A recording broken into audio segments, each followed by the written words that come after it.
મિત્રો નમસ્કાર. National લાઇબ્રેરિયન્સ day, રાષ્ટ્રીય ગ્રંથપાલ દિવસ 12 ઓગસ્ટ. આ દિવસ ખૂબ યાદગાર છે. ડૉક્ટર એસ.આર. રંગનાથનના સંદર્ભમાં દિવસની ઉજવણી થાય છે.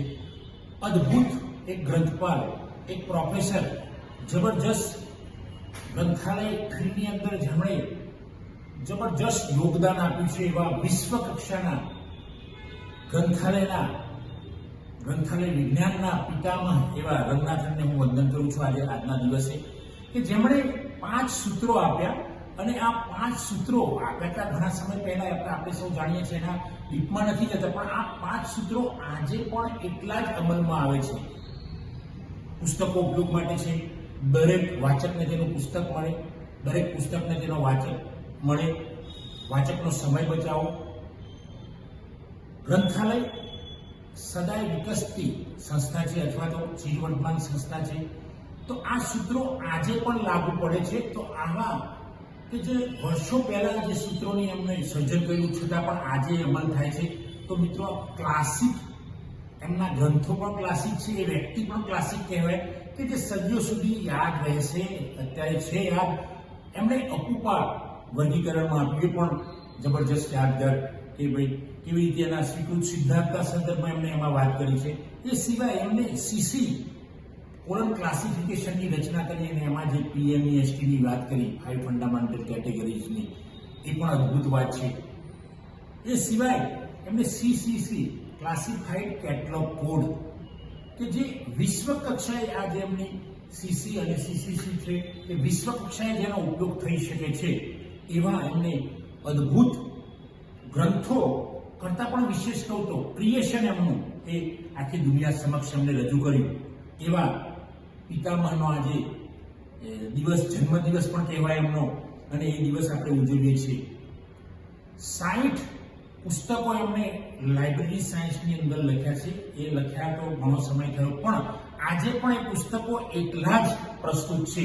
અને વિદ્યાર્થીઓ, લાઇબ્રેરી ફિલ્ડના માણસો, પ્રોફેસર્સ, ઇવન બીજા વાચકો પણ આ પુસ્તકોનો ઉપયોગ કરીને એમના જીવન વિકાસ પથને મજબૂત બનાવે છે.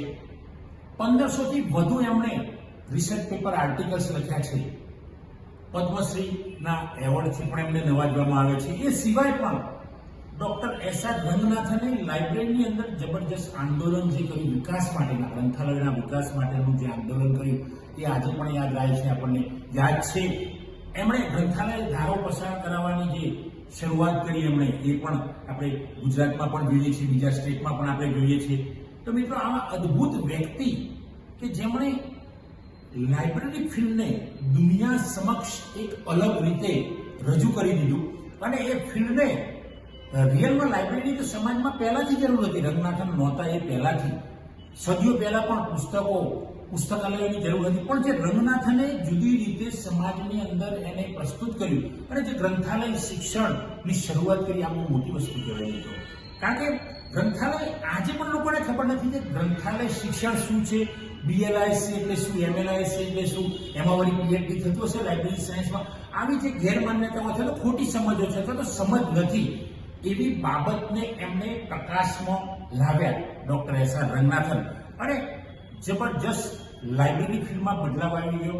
અને આજના જે લાઇબ્રેરિયન અથવા તો લાઇબ્રેરી ફિલ્ડ જે ખૂબ વિકાસ કરી રહ્યું છે, વિકસિત છે જ, તો એનો મુખ્ય જે ફાળો આપણે કહીએ તો ડૉક્ટર એસ.આર.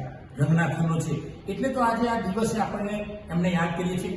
અમે વિદ્યાપીઠમાં પણ દર વર્ષે એમના દિવસની, આ લાઇબ્રેરિયન્સ ડેની ઉજવણી કરીએ છીએ. આજે પણ અમે સરસ એમની ઉજવણી કરી. અને એ ઉજવણીમાં માત્ર લાઇબ્રેરી ફિલ્ડના જ માણસો ભાગ લે છે એવું નથી, પણ બધા જ લોકો એમાં ભાગ લેતા હોય છે. બીજા વિષયના અધ્યાપકો, વાચકો, વિદ્યાર્થીઓ ભાગ લે છે. કેમ કે ગ્રંથાલય એ માણસના વિકાસનું અગત્યનું સ્થળ છે.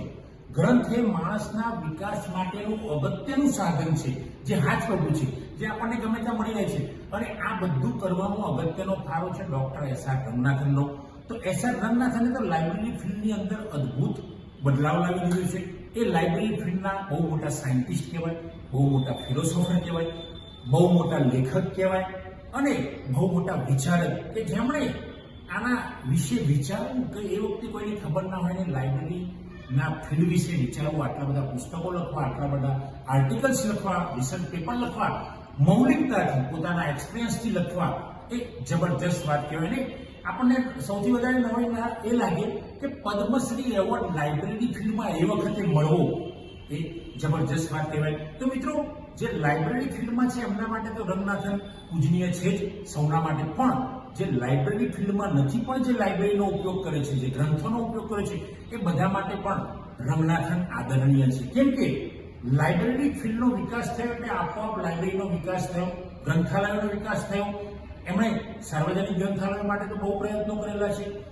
તો જુદા જુદા પ્રકારના ગ્રંથાલયોનો વિકાસ થયો અને એના કારણે સમાજનો પણ વિકાસ થયો, વ્યક્તિગત લોકોનો વિકાસ થયો, અને આ વિકાસ એ આજે આપણે જોઈ રહ્યા છીએ. તો મિત્રો, આવા ડોક્ટર એસ.આર. રંગનાથનને હું વંદન કરું છું, કારણ કે આ ગ્રંથાલય માહિતી વિજ્ઞાનના પિતામહ એવા ડોક્ટર રંગનાથન છે, અને એ સદાય વ્યસ્ત જ રહ્યા અને સદાય વ્યસ્ત રહ્યા.